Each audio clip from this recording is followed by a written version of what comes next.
Drop it.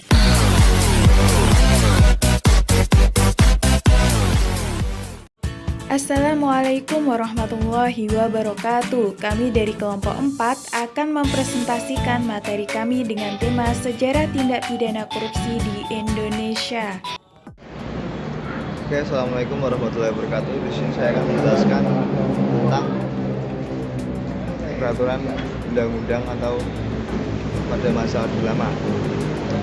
Wadahnya peraturan penguasaan militer 9 April 1957 nomor PRT garing PM garing 06 garing 1957 tanggal 27 Mei 1957. Kemudian diubah lagi menjadi peraturan pemberantasan korupsi penguasaan perang pusat.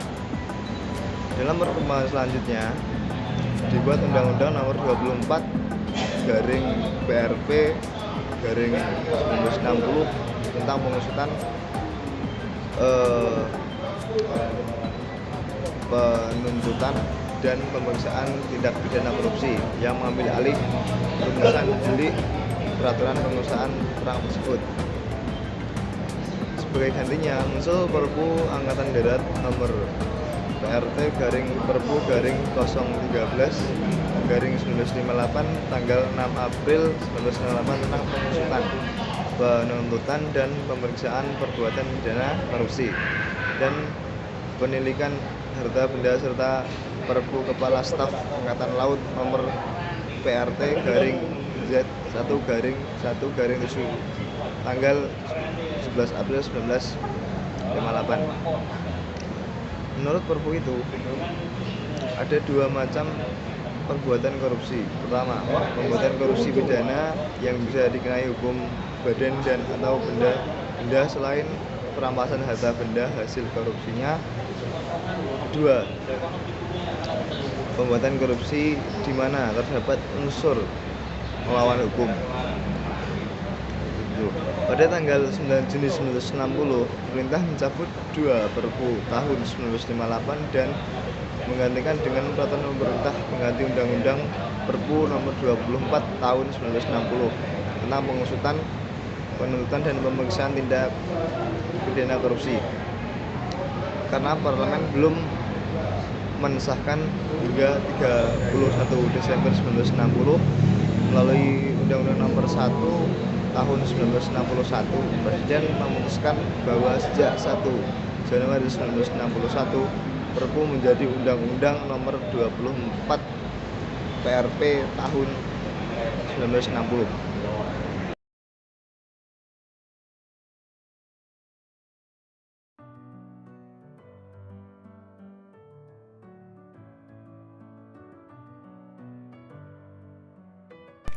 Bismillahirrahmanirrahim.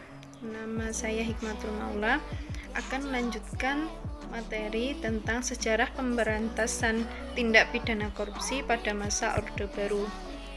Bagaimana sih sejarah pemberantasan tindak pidana korupsi pada masa Orde Baru?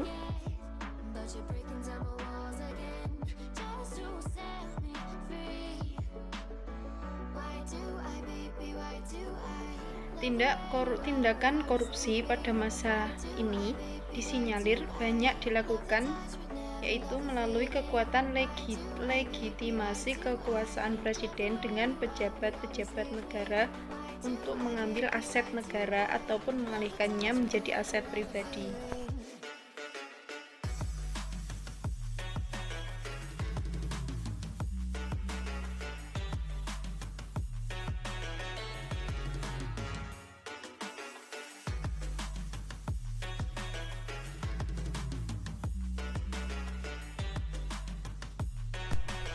Dalam masa pemerintahan Orde Baru, implementasi hak prerogatif presiden telah menimbulkan praktek-praktek ketatanegaraan yang semakin tidak terkontrol. Terjadi pemusatan kekuasaan yang masih bersifat paternalistis dan memanfaatkan tiga bidang yang amat strategis, yaitu ABRI, birokrasi, dan konglomerat untuk melanggengkan kekuasaan. Hal inilah yang menjadi pemicu dari tindakan korupsi pada masa ini. Meskipun telah diambil tindakan seperti membentuk tim anti korupsi sampai pada mengubah dan pengecualian asas dalam undang-undang agar dengan mudah dibuktikan perbuatan korupsi seseorang di depan hukum. Namun, masalah korupsi ini belum dapat teratasi dengan baik, bahkan disinyalir penyebab lengsernya pemimpinan Orde Baru Presiden Soeharto dikarenakan tindakan korupsi. Dan masa Orde Baru diakhiri juga dengan adanya gejolak dari para mahasiswa yang menginginkan adanya pergantian kepemimpinan negara karena salah satu faktornya adalah dugaan korupsi yang dilakukan oleh Presiden.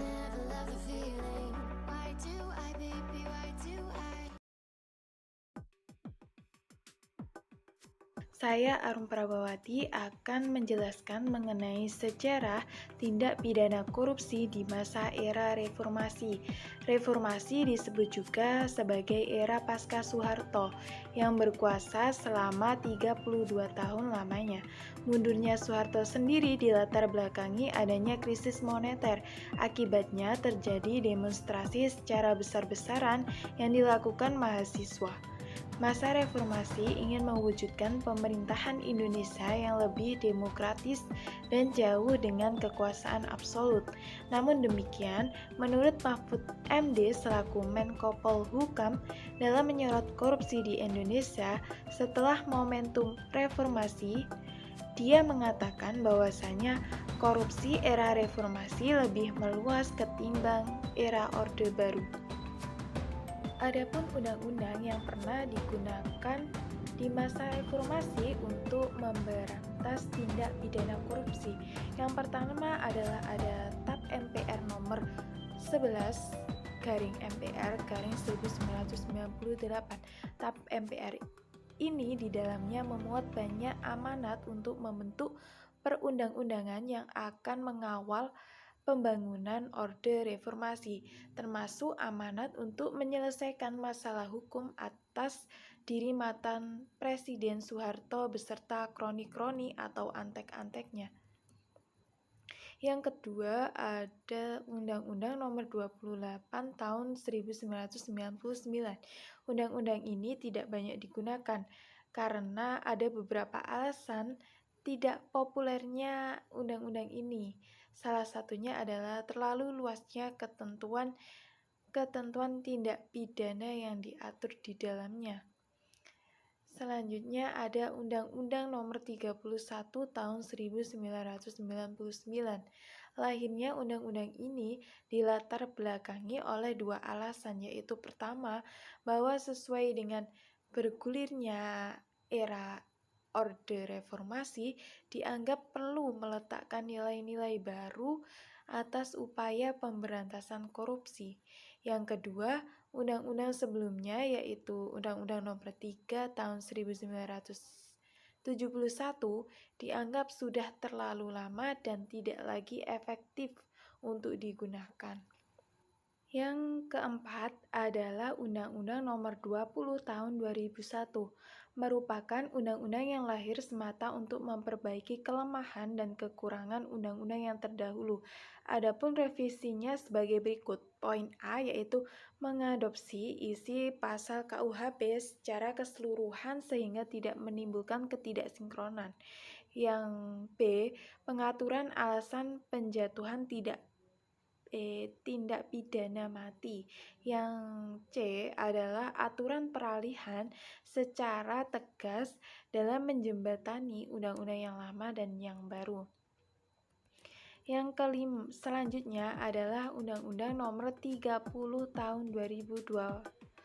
KPK diharapkan menjadi trigger of mechanism, yaitu pemicu terutama bagi kepolisian dan kejaksaan dalam melakukan pemberantasan korupsi.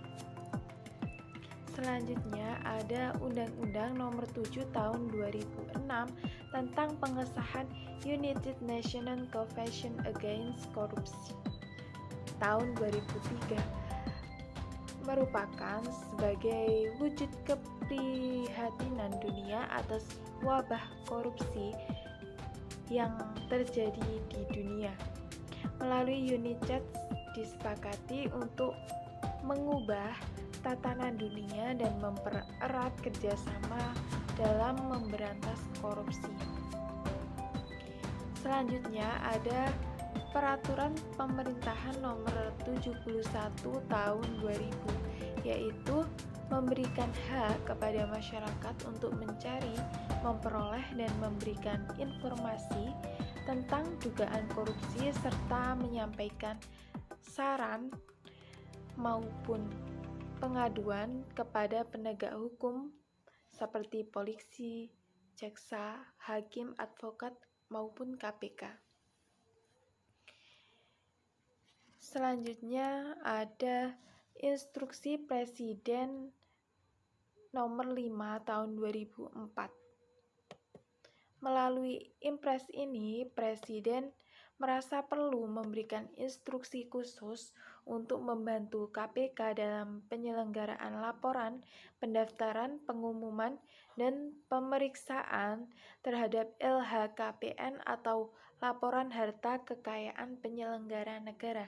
Namun, pembentukan lembaga tersebut ini hanya melalui keputusan Presiden mengakibatkan kurang kuatnya kedudukan lembaga tersebut. Assalamualaikum warahmatullahi wabarakatuh. Perkenalkan, nama saya Dwi Daul Utma. Di sini saya akan menjelaskan tentang latar belakang lahirnya delik korupsi dalam perundang-undangan korupsi.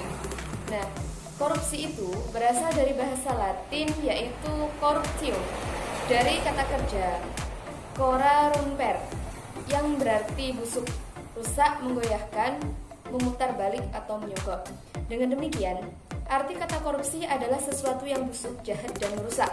Berdasarkan kenyataan tersebut, perbuatan korupsi menyangkut sesuatu yang bersifat amoral, sifat dan keadaan yang busuk, menyangkut jabatan instansi atau aparatur pemerintah, penyelewengan kekuasaan dalam jabatan karena pemberian, menyangkut faktor ekonomi dan politik, serta penempatan keluarga atau golongan ke dalam kedinasan di bawah kekuasaan jabatan. Untuk memahami delik korupsi yang diatur dalam Undang-Undang tentang Pemberantasan Korupsi, perlu meninjau latar belakang lahirnya ketentuan-ketentuan delik tersebut. Mengingat Undang-Undang Korupsi yang lebih baru adalah untuk memperbaiki kekurangan yang ada pada undang-undang sebelumnya, termasuk adanya kelemahan pengaturan mengenai rumusan delik. Secara umum, delik korupsi terbagi menjadi dua bagian. Yang pertama, delik korupsi yang dirumuskan oleh pembuat undang-undang. Delik tersebut memang dibuat dan dirumuskan secara khusus sebagai delik korupsi oleh para pembuat undang-undang. Menurut sebagai literatur, delik korupsi yang dirumuskan oleh pembuat undang-undang hanya meliputi 4 pasal saja, yaitu yang sebagaimana yang diatur di dalam pasal 2, pasal 3, pasal 13, dan pasal 15 Undang-Undang Nomor 31 Tahun 1999, Junto Undang-Undang Nomor 20 Tahun 2001 tentang perubahan atas Undang-Undang Nomor 31 Tahun 1999 tentang pemberantasan tindak pidana korupsi. Namun, apabila kita memperhatikan secara seksama apa yang diatur dalam pasal 15 undang-undang tersebut, sesungguhnya bukanlah murni rumusan pembuat undang-undang, akan tetapi mengambil konsep sebagaimana yang diatur di dalam KUHP. Yang kedua, delik korupsi yang diambil dari KUHP. Delik tersebut terdapat dua bagian. A. Delik korupsi yang ditarik secara mutlak dari KUHP. Yang dimaksudkan di sini yaitu delik-delik yang diambil dari KUHP yang diadopsi menjadi delik korupsi sehingga delik tersebut di dalam KUHP menjadi tidak berlaku lagi. Dengan demikian, sebagai konsekuensi diambilnya delik tersebut dari KUHP adalah ketentuan delik tersebut di dalam KUHP menjadi tidak berlaku lagi, atau dengan kata lain, apabila perbuatan seseorang memenuhi rumusan delik itu, maka kepadanya akan diancamkan delik korupsi sebagaimana diatur dalam Undang-Undang Pemberantasan Tindak Pidana Korupsi dan bukan lagi sebagaimana delik itu di dalam KUHP. Yang B, delik korupsi yang ditarik tidak secara mutlak dari KUHP. Yang dimaksudkan dengan delik korupsi yang ditarik tersebut adalah delik-delik yang diambil dari KUHP dengan syarat dengan keadaan tertentu, yaitu berkaitan dengan pemeriksaan tindak pidana korupsi. Diadopsi menjadi delik korupsi, namun dalam keadaan lain tetap menjadi delik sebagaimana diatur di dalam KUHP. Assalamualaikum warahmatullahi wabarakatuh. Saya Zainul Mutakin. Di sini kita akan menguraikan cuplikan landasan filosofis tentang delik korupsi, yaitu meningkatnya tindak pidana korupsi yang tidak terkendali akan membawa bencana tidak saja terhadap kehidupan perekonomian nasional, tetapi juga pada kehidupan berbangsa dan bernegara pada umumnya. Selanjutnya, Undang-Undang Dasar Negara Republik Indonesia tahun 1945 atau UUD 1945 memuat baik cita-cita, dasar-dasar maupun prinsip-prinsip penyelenggaraan negara. Cita-cita pembentukan negara dengan istilah tujuan nasional tertuang dalam alinea keempat, yaitu A. Melindungi segenap bangsa Indonesia dan seluruh tumpah darah Indonesia. B. Memajukan kesejahteraan umum. C. Mencerdaskan kehidupan bangsa. D. Ikut pelaksanaan ketertiban dunia yang berdasarkan kemerdekaan, perdamaian, abadi, dan keadilan sosial. Norma dalam UUD 1945 tidak hanya mengatur kehidupan politik, tetapi juga kehidupan ekonomi dan sosial.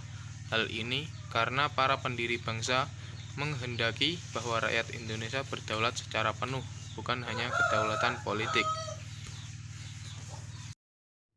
Nah, sekarang kita masuk ke sosiologis. Menurut ajaran Karl Marx, hubungan sebab akibat antara kondisi kejahatan dengan kondisi ekonomi tidak dapat berlaku dalam menganalisa penyebab terjadinya tindak pidana korupsi.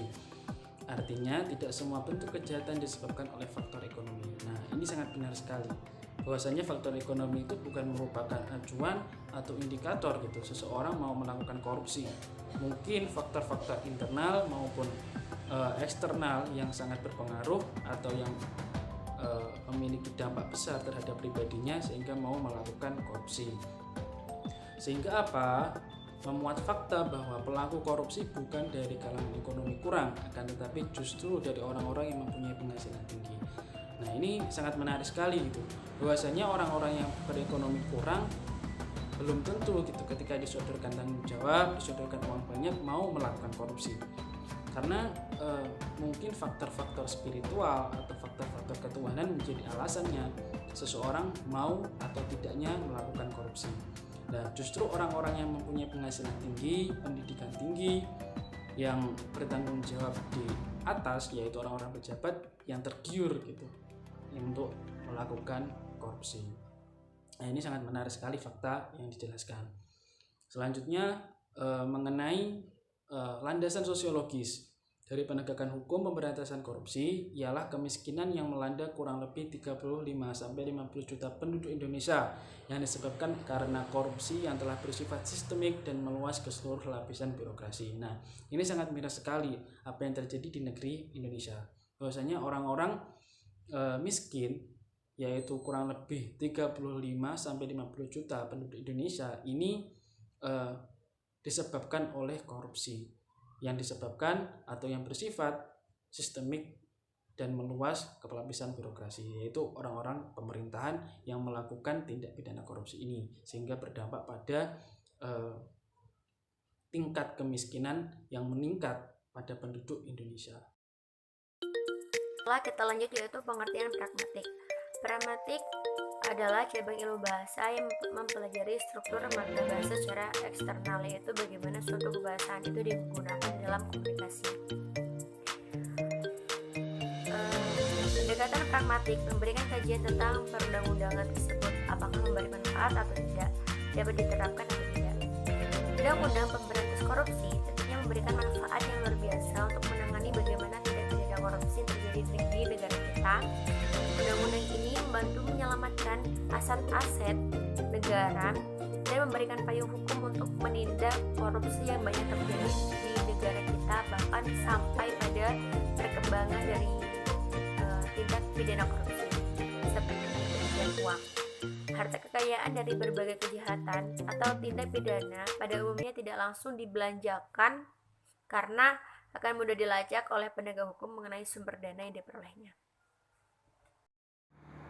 Selanjutnya, upaya yang tegas ditempuh dengan membentuk Undang-Undang Pemberantasan Tindak Pidana Korupsi. Namun, dalam suatu produk hukum yang dilahirkan tentunya memerlukan suatu kajian dan memasukkan dari masyarakat agar dapat mengena ataupun tepat sasaran. Kami mencoba menguraikan beberapa kelemahan dari undang-undang yang terakhir dibentuk, yaitu Undang-Undang Nomor 31 Tahun 1999, Undang-Undang Nomor 20 Tahun 2001. Beberapa hal yang perlu menjadi masukan ialah yang pertama, masalah kualifikasi delik. Tahun 1999, Undang-Undang Nomor 20 Tahun 2001 tentang tindak pidana korupsi tidak dicantumkan kualifikasi delik berupa kejahatan dan pelanggaran. Akibatnya, masalah-masalah yang berkaitan dengan konkursus daluarsa penuntutan pidana dan daluarsa pelaksanaan pidana. Contoh, daluarsa penuntutan pidana untuk kejahatan dan pelanggaran pasal 78 KUHP.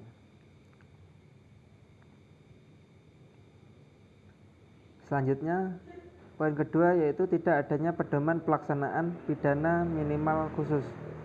Bagaimana bila ada faktor yang memperingan pidana? Apakah pidana minimalnya atau maksimalnya yang diperingan atau diperberat?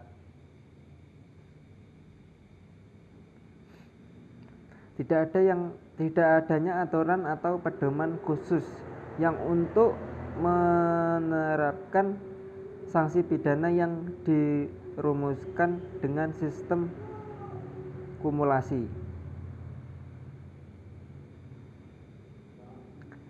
Poin keempat yaitu tidak ada ketentuan khusus mengenai pelaksanaan pidana denda yang tidak dibayar oleh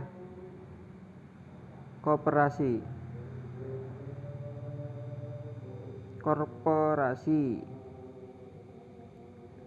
Pasal 30 KUHP apabila denda tidak dibayar diganti oleh pidana kurungan pengganti selama 6 bulan, tidak dapat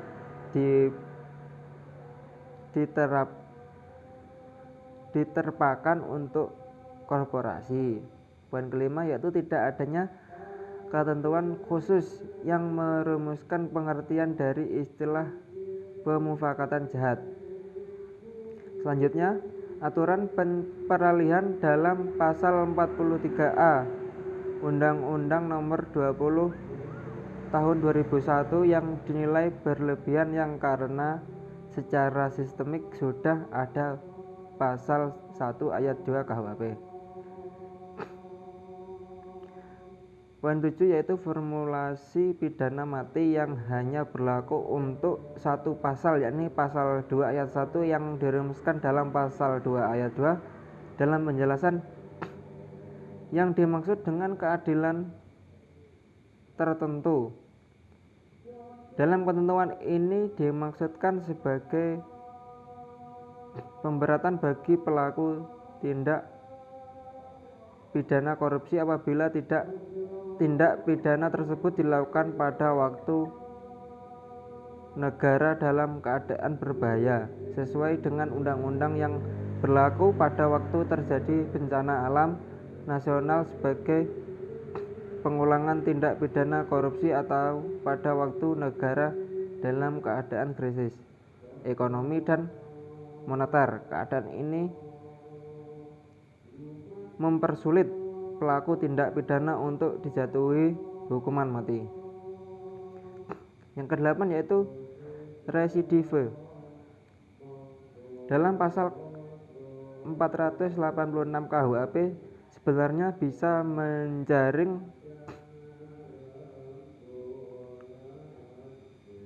menjaring pengulangan untuk TPK delik jabatan Undang-Undang 31/1999 yakni pasal 8 X pasal 415 KUHP, pasal 10 pasal 417 KUHP dan pasal 12 sub F G H pasal 425 KUHP setelah keluarnya Undang-Undang 20 tahun 2021. Ketiga pasal KUHP itu termasuk pasal-pasal yang dinyatakan tidak berlaku oleh pasal 43B sehingga tidak bisa dijaring dengan ketentuan residif dalam KUHP.